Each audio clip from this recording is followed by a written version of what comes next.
Bonjour, chers amis auditeurs et auditrices, c'est Hervé Choseville à l'antenne, heureux comme chaque semaine de vous retrouver. Pour commencer, je vais vous faire écouter brièvement un petit extrait d'une chanson bien connue.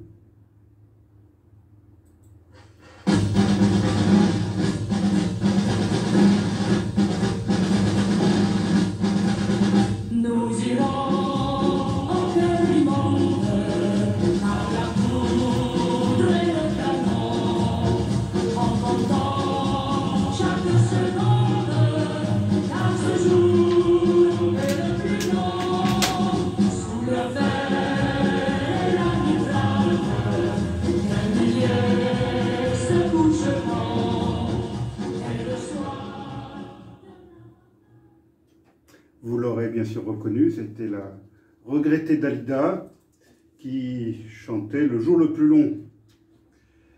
Effectivement, le 6 juin est passé et cette année, comme chaque année, j'ai été un petit peu agacé par la couverture des grands médias de cet événement historique, le débarquement en Normandie.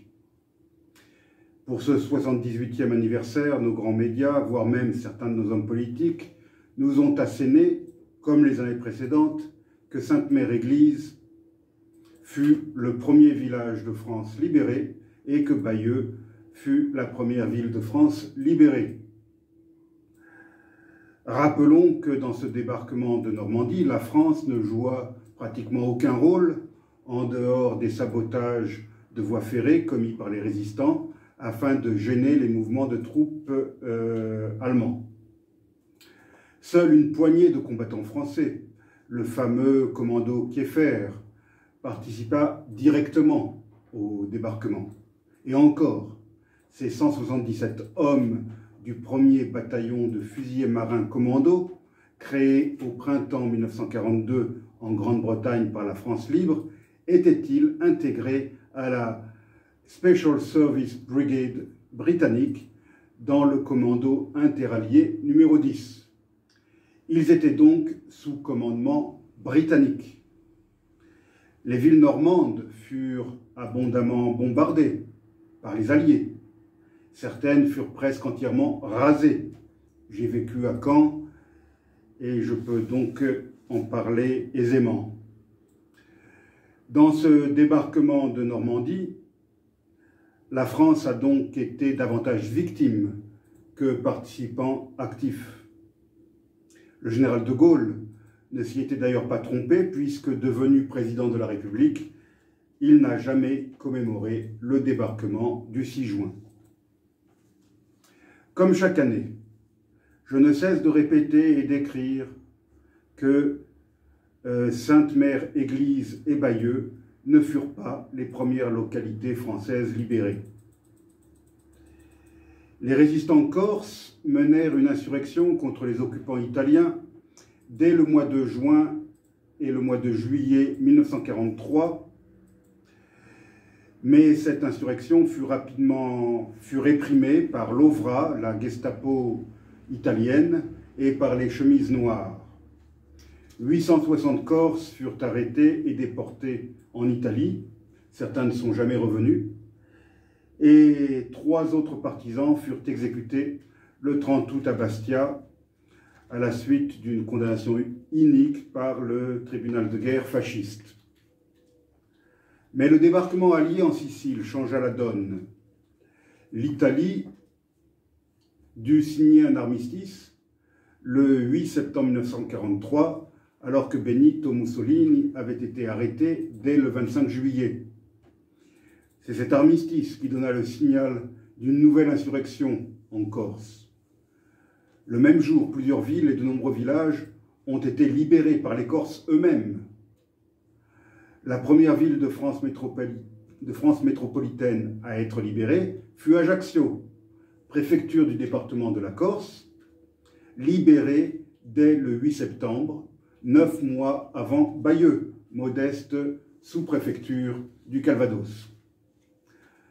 Non seulement Ajaccio retrouva sa liberté ce jour-là, mais elle le dut aux résistants corses du comité de libération, ce qui permit ensuite aux 109 hommes du 1er bataillon de choc de débarquer au port dans la nuit du 12 au 13 septembre. Ces soldats arrivés d'Alger à bord du sous-marin Casabianca, envoyé par le général Giraud. Cet illustre sous-marin était auparavant parvenu à s'échapper sous le feu ennemi de la rade de Toulon en novembre 1942 sous le commandement de l'Herminier, alors que le reste de la flotte française se sabordait piteusement afin de ne pas tomber aux mains des Allemands. Le kiosque de ce sous-marin orne d'ailleurs aujourd'hui le port de Bastia, à l'extrémité de la place Saint-Nicolas, juste en face de l'hôtel de ville. D'autres renforts arrivèrent à Ajaccio dans les jours suivants, par voie maritime depuis Alger. Ces renforts étaient principalement constitués de tirailleurs et de goumiers marocains. Dès le 9 septembre, le village de Lévis se souleva contre les soldats de la division SS Reichsführer, avec le soutien de soldats italiens qui s'étaient retournés contre leurs anciens alliés. Les patriotes de ce village résistèrent aux Allemands 10 jours durant, jusqu'à l'arrivée des forces françaises libres venues d'Ajaccio. Plus de 200 soldats allemands périrent dans ces combats de Lévis. 400 furent blessés et 20 autres furent faits prisonniers. Le 14 septembre, 6600 hommes de la 4e division marocaine de montagne débarquèrent à Ajaccio afin de lancer, avec le soutien aérien allié, l'offensive contre les troupes allemandes. Le 22 septembre, Sartène, une sous-préfecture comme Bayeux, était libérée. Le lendemain, ce fut le tour de Porto Vecchio, grâce aux forces françaises libres, aux résistants et aux soldats italiens. La situation à Bastia et dans le nord de la Corse était un peu plus compliquée. En effet, les Allemands avaient fait de Bastia le principal port d'évacuation de leurs troupes vers l'Italie du Nord, toujours occupée par l'Allemagne. Bastia, comme Ajaccio, avait tenté de se libérer début septembre, mais cette libération avait été de courte durée. Tout avait pourtant bien commencé, puisque les Italiens présents dans la ville y avaient affronté, dès le 8 septembre, les forces allemandes. Réagissant à l'attaque par la Kriegsmarine contre un de leurs bateaux, les Italiens avaient contraint les Allemands à quitter la ville. Les résistants semblaient ainsi assurés que leur appel aux Italiens pour qu'ils ne se laissent pas désarmer par les Allemands, ou mieux qu'ils remettent leurs armes aux patriotes corses, que cet appel donc avait été entendu. Mais le 12 septembre, les Allemands contre-attaquèrent avec l'appui de leur aviation. Ils revinrent à Bastia avec des renforts venus du sud et du centre de l'île qui forcèrent le barrage italien de Casamozze, ouvrant ainsi la voie de Bastia. Les Allemands étaient de nouveau maîtres de la ville et de sa région, en particulier du port, de l'aérodrome de Borgo et de tous les cols alentours. Il fallut attendre la fin du mois de septembre pour que les positions allemandes autour de Bastia soient menacées par l'avancée des forces françaises remontant depuis le sud de l'île. De très durs combats eurent lieu au col de San Stefano le 30 septembre et à celui de Teghim le 3 octobre. Ces deux cols étaient les derniers verrous allemands avant Bastia. Dans la nuit du 3 au 4 octobre, les Allemands évacuèrent la ville, s'embarquant pour l'île d'Elbe et le nord de la péninsule italienne. Ce qui n'empêcha pas, dans les heures qui suivirent, les Alliés de bombarder la ville où ne se trouvait plus aucun soldat allemand. Le quartier du port et de la gare furent particulièrement touchés. et de nombreuses victimes bastiaises furent à déplorer.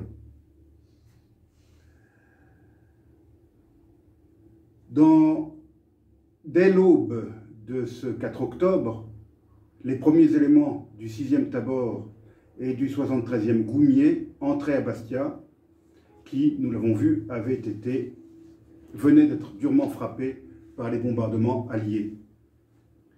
La Corse devenait ainsi le premier département libéré de France métropolitaine. Rappelons qu'à l'époque, la Corse constituait un seul département. Le 8 octobre, le général de Gaulle arriva à Ajaccio où il put dire, je le cite, « La Corse a la fortune et l'honneur d'être le premier morceau libéré de la France », ce qui ne l'empêcha pas, 9 mois plus tard, de célébrer à Bayeux cette ville, première ville de France à avoir été libérée, selon lui, lors de son discours de Bayeux. Pourquoi cet épisode de la libération de la Corse, cet épisode de la Seconde Guerre mondiale, a-t-il été ainsi occulté? Pourquoi n'est-il pas mentionné dans les cours ou les livres d'histoire? Cette libération de la Corse fut pourtant un événement important, et ce, à plus d'un titre. D'abord, en devenant une base arrière et une sorte de porte-avions pour les forces alliées dans le nord de la Méditerranée occidentale, la Corse a permis le lancement d'autres opérations. Le débarquement de l'île d'Elbe, le 17 juin 1944, et celui de Provence, le 15 août suivant. Sans la Corse, le débarquement de Provence n'aurait pas été possible. Ensuite, et c'est sans doute l'élément le plus important, contrairement au débarquement de Normandie et à la libération des villes normandes, cette libération de la Corse fut l'œuvre des Français eux-mêmes, résistance corse et forces françaises libres. Il convient aussi de souligner le sacrifice des courageux Tabor et Goumier marocains, dont beaucoup reposent en terre corse. C'est un général français, le général Henri Giraud, qui décida de lancer l'opération de la libération de la Corse, dont le nom de code était Opération Vésuve. Cette libération fut donc essentiellement une affaire corse et française, même s'il faut aussi saluer le rôle des militaires italiens, les anciens occupants, dont la plupart, dès la signature de l'armistice du 8 septembre 1943 entre l'Italie et les Alliés, changea de camp et attaqua les troupes de leurs anciens alliés allemands, tout en épaulant les patriotes corses. Comme chaque année, en ce 6 juin, de nombreux Corses ont été choqués d'entendre télévision et radio rappeler que Sainte-Mère-Église fut le premier village français libéré et que dès le lendemain, Bayeux fut la première ville de France à être débarrassée de l'occupation nazie. Lorsqu'il était député de la première circonscription de Haute-Corse, entre 2007 et 2017, Sauveur Gandolfi Chette a mené activement campagne pour que la libération de la Corse soit explicitement mentionnée dans les livres d'histoire.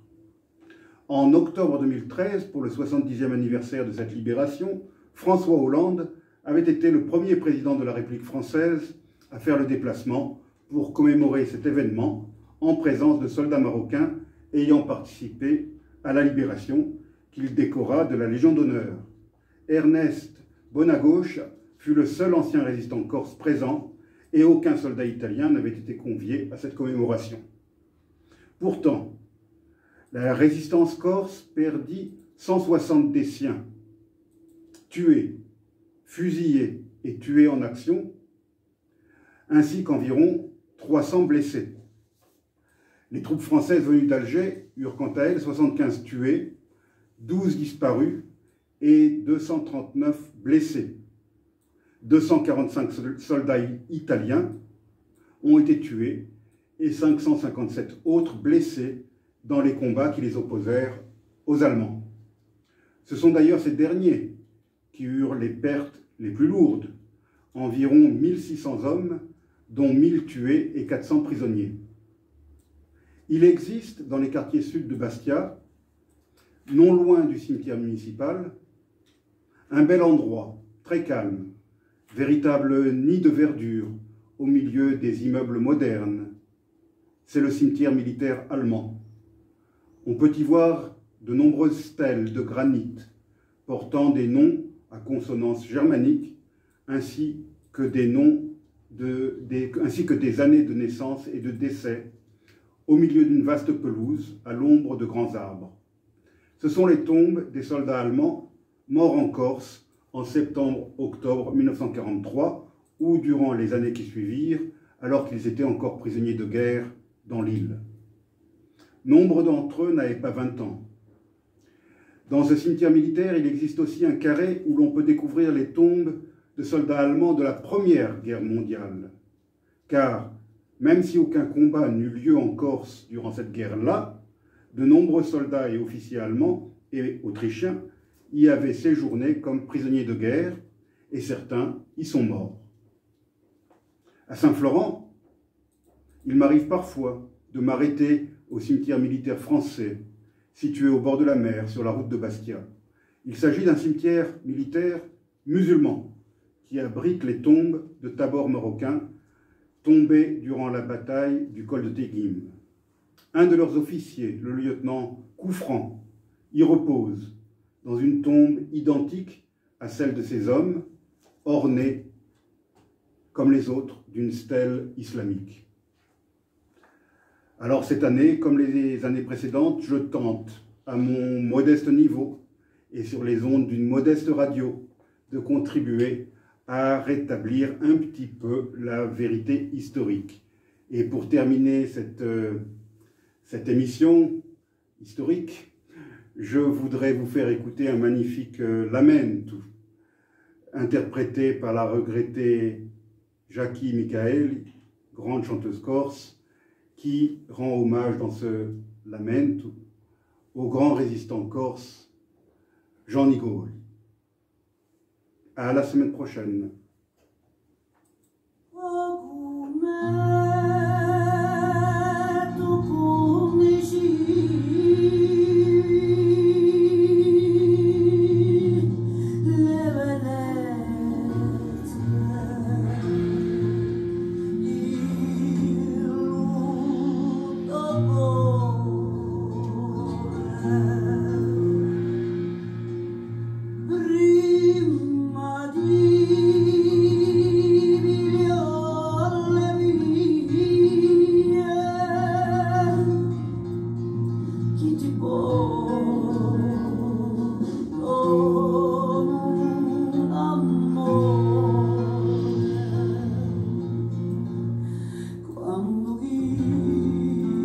Negre